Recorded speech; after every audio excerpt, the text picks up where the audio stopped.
We'll just take a moment now and just get to talk about the minimum wage, which is also another subject of discussion on the program today, as there's also been this back and forth. There's this face-off between the federal government and labor unions as per where exactly they should fall, which particular list they should fall. We'll take a look at that in just a moment. Stay with us. Of the National Assembly, all governors, their salary is fixed centrally by Revenue Mobilization and Fiscal Commission. So they collect a uniform salary. In fact, the irony of it is that some of them have gone back to part that salary.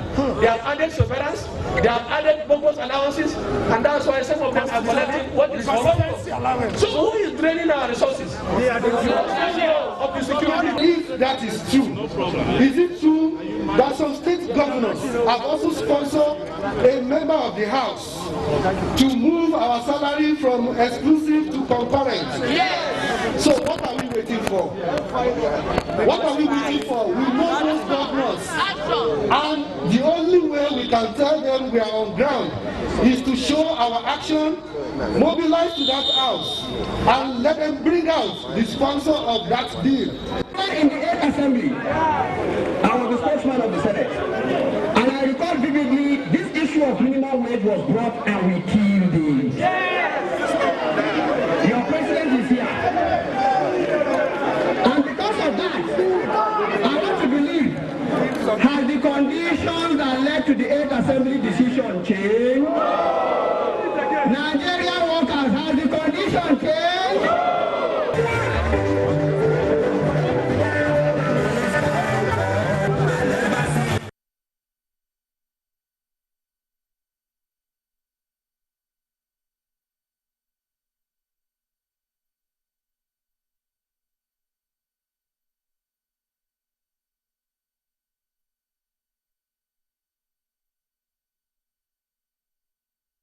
Against the bill that was sponsored by one of the dishonorable members of the National Assembly called Ahmed Dati, asking that the minimum wage should be removed from the exclusive list to the concurrent list. And what it means is that by the time the minimum wage is removed from the exclusive list to concurrent list, it means that some of the states or some of the employers, they will now start renegotiating the minimum wage of 30,000 downwards. And what we're saying is that that bill must be stopped immediately. It has passed through the first reading, and we expect it to stop immediately. If they do not stop it, the organized labor in Nigeria will, with every inch of our strength, with every drop of blood in our vein, resist that bill. It will not see the light of the day. Why do you want to emasculate us? Why do you want to make laws that will impoverish us and make us poorer every day? And so we are asking that that particular bill is not acceptable to Nigerian workers, it's not acceptable to Nigerian Labour Congress, it's not acceptable to organized labor in Nigeria. We ask that it be thrown out, and in fact we demand apology from this honorable Dati Ahmed, who has found himself sponsoring or found himself being used as a vessel of dishonor by some forces behind who wants to impoverish Nigerian workers further. This is our House of Assembly. Yes. These gates should be open for us. Yes. Open the gate. Open the gate. Open the gate.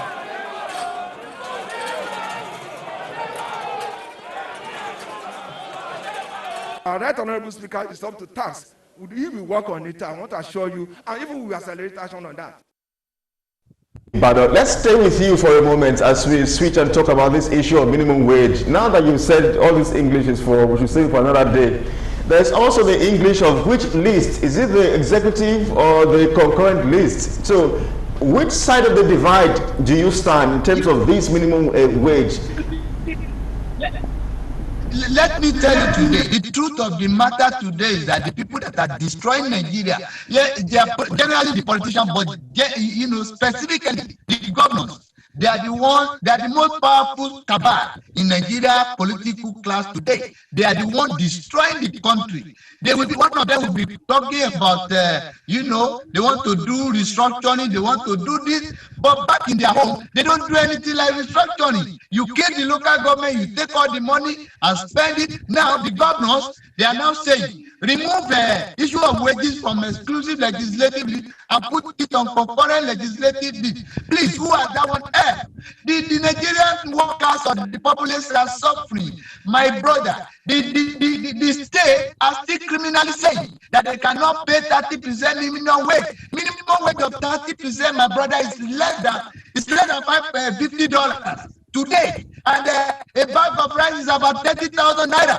And a civil servant, we have to buy rice, we have to buy yam, we have to buy gari, we have to buy beef, we have to pay school fees, we have to pay for house rent, we have to buy cloth and do other things. Now you are still saying that 30% is still too much. This is criminal. It's unconscionable. It's ungodly. It's immoral. Because now the people in Nigeria today, want a better government than what we are seeing now. It's not what we are seeing. So if you are talking that 30,000 is too much, I don't think they are being sincere. And whether it's on the Nigeria might not have worried if the payment is going on, whether it's on exclusive, whether it's on concurrent, if they pay it well. But to bring it to the concurrent legislative list, I can tell you it's a coup by the governors to ensure that Nigerians, the workers, suffer at all costs. Because when it's even at the executive and exclusive legislative list, you are saying you cannot pay this, it is too much. Now, when they have brought it down to your domain, you can do whatever you like with it. You can think out the law and say, oh, we can't pay more than 10,000. We can't pay more than 20,000. This is very unfair. I think Nigerians should beg the governors to allow peace to reign, to allow Nigerians, to enjoy this, what they call the dividend of democracy. They should be fair to the workers. Your thoughts? Now, let's get also the reaction from Ambrose Igboke in Enugu about this issue of this minimum wage. Ambrose, help us break this down, especially for the average Nigerian. The whole exclusive and concurrent list, if you may, about what is playing out. First of all, there are three levels of listing in the Constitution. There's what we call the exclusive list, concurrent list, and the residual list. The exclusive list is what is left for the federal government only. The only federal government can legislate, can adjudicate on it, can act on those, like defense, like powers, like mineral extraction, and all those kind of things. Now, when you come to, although powers has been developed, but the federal government still owns the GENCOs and TTM of Nigeria. Then when it comes to the states, to the residual concurrent list, it means that both the state and the federal government have a say or have powers constitutionally to act on the matters on the concurrent list. For example, health, education, and some other sundry issues. Residual is where the three arms of government can act, like, for example, the three levels of government, I mean to say, which is the federal, the state, and the local government list. Now, the issue of minimum wage has been on the exclusive list for now, the labor issues at that top level. What has happened was that some have argued, the labor union has argued that even in the United States, where things are highly deregulated, that there is a common minimum wage, national minimum wage, where even states in America, like the states of Texas and other, cannot go below, but they can go above it. So there has to be a national standard for national minimum wage. And that is what Labour is arguing that they're trying to replicate in Nigeria.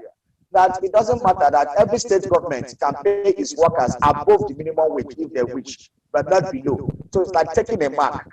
Now, having sought that argument, some state governors are saying, we are not of equal in terms of revenue, in terms of the financial strength. Therefore, the federal government cannot put it on us to start paying minimum wage at that level. Now, when you weigh the arguments of both sides, we can come to a conclusion that there's trouble, and then they need to sit down and work it out. One of the blames I will lay exclusively on the doorsteps of the Nigerian Labour Congress and Trade Union Congress, because they have not been able to, over the years, fight for the cause of the Nigerian workers. They have been engaged in jamborees, they have been engaged in all kinds of things, they have been in going cap in hand, begging the federal government and state government.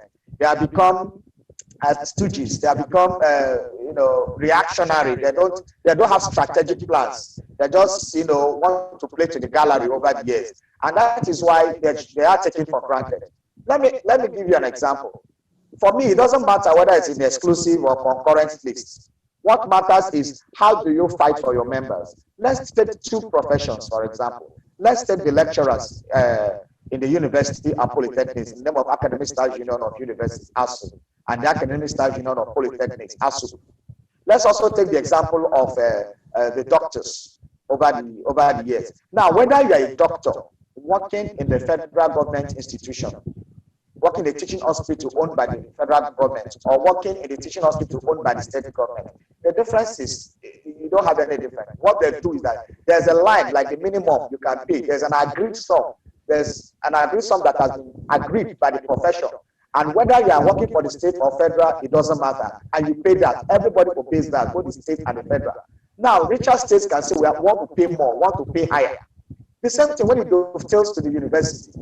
The university system has been so standardized that whether you're a lecturer in the government university, federal government, or whether you're in the state government, even in the private sector, the salaries have been so standardized that the salaries are basically the same in terms of baseline. Then when it comes to parity, disparity in what the take-home pay is the ability of the state or the federal government to give more allowances, to give more, perks of the totality of what you're taking home. But the baseline, the minimum, the baseline is the same everywhere, whether it's state or government. So it goes to the point that it doesn't matter whether it is concurrent or whether it is